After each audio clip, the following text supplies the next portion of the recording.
سبيل الدموع سبيل مريح تنهدى يا صاحي كي تستريح. Assalamualaikum warahmatullahi wabarakatuh. Bismillahirrohmanirrohim. Segala puji bagi Allah Tuhan semesta alam, solawat dan salam semoga tercurah atas baginda alam, Habibana Muhammad Shallallahu Alaihi Wasallam. Berikut ini adalah kisah yang mana mengajarkan kita agar selalu bersabar ketika musibah datang menghampiri. Seperti kita tahu bahwasannya manusia pasti pernah merasakan yang namanya ujian. Betul tidak bro? Terkadang ujian datang begitu saja tanpa diundang. Mungkin sama sakitnya ketika kita tidak diundang ke pernikahan mantan.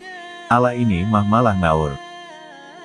Yuk kita simak kisahnya. Diawali dengan biografinya Urwah bin Az-Zubair, tabi'in yang sabar ketika kakinya diamputasi. Urwah bin Az-Zubair adalah seorang tabi'in yang mulia, satu dari al-fuqaha as-sab'ah, 7 tokoh fuqaha atau ulama, yang masyhur dalam sejarah kaum muslimin, panutan umat. Beliau dikenal dengan kesabarannya yang tinggi saat kakinya diamputasi karena penyakit. Nama lengkapnya adalah Abu Abdillah Urwah bin Az-Zubair, bin Al-Awam, bin Huwailid, bin Asad, bin Abdiluzza, bin Kushoy, bin Kilab Al-Qurashi Al-Asadi Al-Madani, dilahirkan pada tahun ke-23 Hijriah pada masa kekhalifahan Utsman bin Affan di kota Madinah, putra dari Az-Zubair bin Al-Awam radhiyallahu anhu. Ibu beliau adalah Asma, bintu Abi Bakar As-Siddiq radhiyallahu anhuma. Beliau adalah adik kandung Abdullah bin Az-Zubair radhiyallahu anhuma.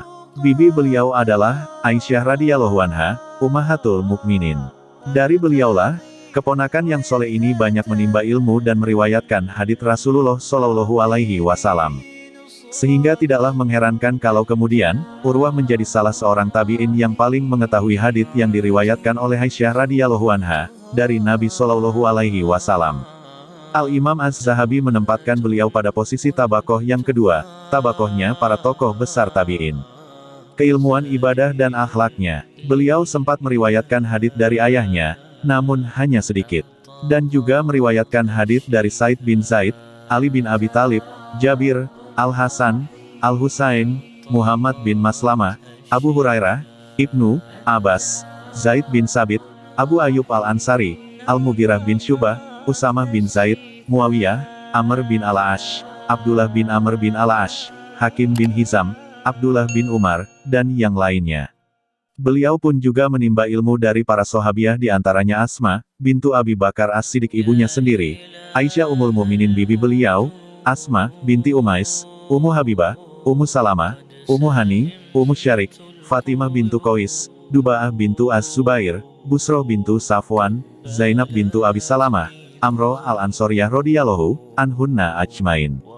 Para ulama yang berguru dan meriwayatkan hadits dari beliau adalah Sulaiman bin Yasar, Abu Salamah bin Abdirrahman, Ibnu Syihab Az-Zuhri, Abu Az-Zinad Soli, bin Kaisan, Ja'far As-Shodiq, Ibnu Abi Mulaika, Ubaidullah, bin Abdillah, bin Utbah, atau bin Abi Robah, Umar bin Abdil Aziz, Amr bin Dinar, Yahya bin Abi Kasir, dan sejumlah ulama yang lain.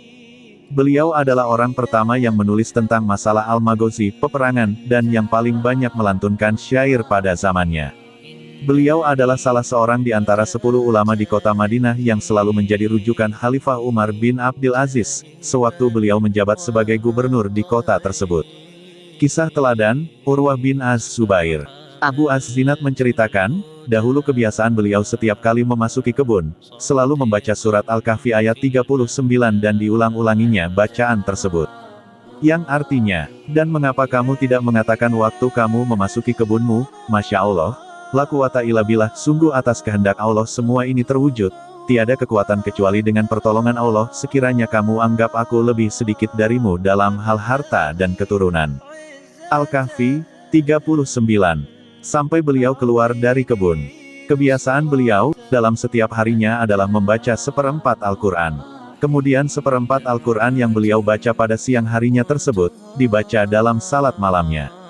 Dan tidak pernah sekalipun beliau meninggalkan kebiasaan ini kecuali pada malam diamputasi kakinya beliau.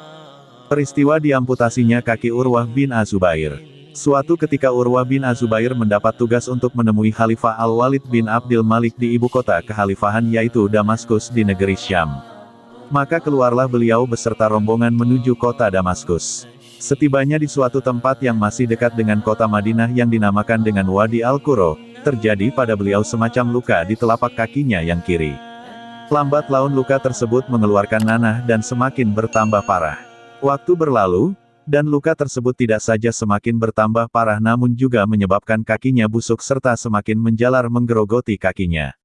Dan akhirnya sampailah beliau kepada Khalifah Al-Walid di kota Damaskus dalam keadaan ditandu dan penyakit tersebut telah menjalar sampai setengah betis. Begitu mengetahui keadaan yang menimpa Urwah, Khalifah Al-Walid segera memanggil para dokter ternama di kota tersebut untuk mengobati penyakit beliau. Maka terkumpullah para dokter dan segera memeriksa penyakit yang beliau derita tersebut. Setelah memeriksa dan mendiagnosa jenis penyakit yang menimpa beliau, sampailah mereka pada keputusan bahwa kaki beliau harus secepatnya diamputasi. Sebab kalau tidak, penyakitnya akan terus menjalar ke pangkal paha dan seterusnya ke arah anggota badan yang lain. Dalam keadaan penyakit tersebut sekarang telah menggerogoti sampai mencapai setengah paha kirinya. Disampaikanlah keputusan tersebut kepada beliau dan ternyata beliau bisa menerimanya dengan tabah. Maka dimulailah persiapan untuk operasi pemotongan kaki beliau. Kemudian para dokter tersebut menawarkan obat bius kepada beliau agar nantinya tidak merasakan sakit ketika kakinya digergaji. Namun beliau menolak tawaran tersebut seraya mengatakan, "Aku tidak pernah menyangka terhadap seorang yang beriman kepada Allah bahwa dia akan minum suatu obat yang akan membuat hilang akalnya sehingga dia tidak mengenal Robnya. Akan tetapi kalau kalian mau memotongnya silakan, dan aku akan berusaha menahan rasa sakitnya." Dalam sebuah riwayat dikisahkan bahwa tatkala beliau menolak tawaran para dokter tersebut, beliau mengatakan, "Akan tetapi jika memang kalian mau memotongnya silakan lakukan saja dan biarkanlah diriku dalam keadaan salat agar aku tidak merasakan sakit dan pedihnya." Maka dimulailah operasi pemotongan kaki beliau yang sebelah kiri dengan gergaji pada bagian atas sedikit dari kaki yang tidak terkena penyakit. Sewaktu proses amputasi tersebut sedang berlangsung, beliau tidak bergeming atau bergerak sama sekali dan juga tidak terdengar rintihan rasa sakit sedikitpun. Maka ketika telah selesai dari proses pemotongan kaki dan juga telah selesai dari salatnya, datanglah Khalifah Al-Walid menghibur beliau. Dan berkatalah, Urwah kepada dirinya sendiri, "Ya Allah, segala puji hanya untuk-Mu, dahulu aku memiliki 4 anggota tubuh, 2 kaki dan 2 tangan kemudian Engkau ambil 1. Walaupun Engkau telah mengambil anggota tubuhku namun Engkau masih menyisakan yang lain. Dan walaupun Engkau telah memberikan musibah kepadaku namun masa sehatku masih lebih panjang darinya. Segala puji hanya untuk-Mu atas apa yang telah Engkau ambil dan atas apa yang telah Engkau berikan kepadaku dari masa sehat." Al-Walid berkata, "Belum pernah sekalipun aku melihat seorang syekh yang kesabarannya seperti dia." Dan tatkala diperlihatkan potongan kaki tersebut kepadanya, beliau mengatakan, "Ya Allah, sesungguhnya Engkau mengetahui, bahwasanya tidak pernah sekalipun aku melangkahkan kakiku ke arah kemaksiatan." Dan pada malam itu, juga bersamaan dengan telah selesainya operasi pemotongan kaki, beliau mendapatkan kabar bahwa salah seorang putra beliau yang bernama Muhammad putra kesayangannya meninggal dunia karena ditendang oleh kuda sewaktu sedang bermain-main di dalam kandang kuda.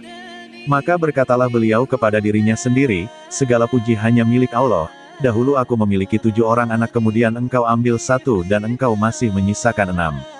Maka walaupun Engkau telah memberikan musibah kepadaku namun masa sehatku masih lebih panjang darinya. Dan walaupun Engkau telah mengambil salah seorang anakku maka sesungguhnya Engkau masih menyisakan yang lain." Selama menunggu proses penyembuhan kakinya, beliau tinggal di kediaman Khalifah selama beberapa hari sekaligus sambil menyelesaikan keperluan yang lain. Kemudian setelah dirasa telah sembuh dan semua urusan telah selesai, kembalilah rombongan ke kota Madinah. Selama dalam perjalanan pulang, tidak pernah terdengar sepatah kata pun lisan beliau menyebut-nyebut tentang musibah yang menimpa kakinya dan kematian yang menimpa putra kesayangannya. Dan juga tidak terlihat beliau mengeluhkan musibah yang menimpanya kepada orang lain. Dan ketika rombongan telah sampai di tempat yang dinamakan dengan Wadi Al-Quro, awal mula terjadinya musibah pada kaki beliau tersebut, beliau membaca ayat pada surat Al-Kahfi ayat 62. Yang artinya, maka tatkala mereka berjalan lebih jauh, berkatalah Musa kepada muridnya, "Bawalah kemari makanan kita, sesungguhnya kita telah merasa letih karena perjalanan kita ini." Akhirnya sampailah rombongan di kota Madinah. Ketika mulai memasuki gerbang kota, manusia berduyun-duyun memberikan ucapan salam dan menghibur beliau atas musibah yang beliau alami. Wafatnya Urwah bin Az-Zubair. Beliau wafat pada tahun 93 Hijriah dalam usianya yang ke-70 tahun dalam keadaan sedang berpuasa. Hisham bin Urwah mengatakan, dahulu ayahku berpuasa terus-menerus, banyak berpuasa, dan meninggal dalam keadaan berpuasa. Ketika ajal menjelang, dia sedang berpuasa, lalu keluarganya memintanya agar berbuka saja namun dia menolak. Sungguh dia telah menolak, karena dia berharap kalau kelak dia bisa berbuka dengan seteguk air dari sungai Kausar di dalam bejana emas dan di tangan bidadari. Demikianlah kisah Urwah bin Zubair, semoga kita bisa mengambil hikmahnya dari kisah tersebut dan semoga bermanfaat. Amin ya robbal alamin. Terima kasih sudah menonton, jangan lupa like, comment and subscribe. Sampai jumpa lagi di kisah-kisah berikutnya. Wassalamualaikum warahmatullahi wabarakatuh.